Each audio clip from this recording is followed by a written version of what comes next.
High everyone, welcome to সিরন। ILR ice lined refrigerator, যেটা হচ্ছে কোল্ড চেন পয়েন্ট অর্থাৎ সিসিপির একটা ভীষণ গুরুত্বপূর্ণ ইকুইপমেন্ট। এখানে ভ্যাকসিনগুলো একটা সিকোয়েন্সে রাখা হয়।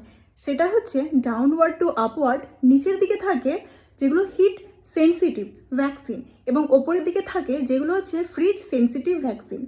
কিন্তু এই সিকোয়েন্সটা মনে রাখতে আমাদের ভীষণই প্রবলেম হয়ে থাকে, আমার তো হতো। কিন্তু এটা একটা ভীষণই সহজ একটা সূত্রের মাধ্যমে আমরা ইজিলি মনে রাখতে পারি। সেটা আমরা জেনে নিই। ও মা, বলছে ওরা তোমায় ডাকার পরে এইচডি মুভি দেখবে। ও ও হচ্ছে ওপিভি, যেটা সব থেকে নিচে থাকে। মা, মাফার হচ্ছে মিজেলস। বলছে বিসিজি, বিসিজির সাথে যেইটা অ্যাডিশনে ধরে নিতে হবে। ওরা, ওরার আমরা শুধু রাটা ধরবো, রা ফর রোটা ভাইরাস। তোমায় টিডি, ডাকার পরে ডিপথেরিয়া, ডাকার থেকে ডিপথেরিয়া, এর সাথে আইপিভিটা ধরে নিতে হবে।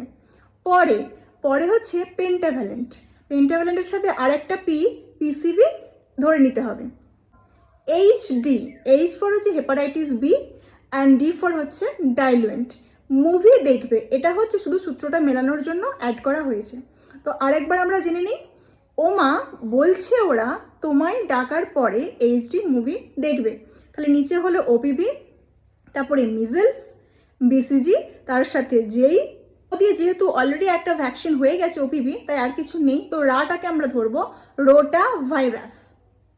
তোমায় টিডি দেখার ডিপিটি অ্যান্ড এর সাথে ধরে নিতে হবে আইপিভি। পরে পরে দুটো পি দিয়ে ভ্যাকসিন হয়, একটা হচ্ছে পেন্টাভ্যালেন্ট আর একটা হচ্ছে পিসিভি। এইচডি, এইচ ফর হচ্ছে hepatitis B and D for হচ্ছে ডাইলুয়েন্ট। হলো না ইজি? বাই।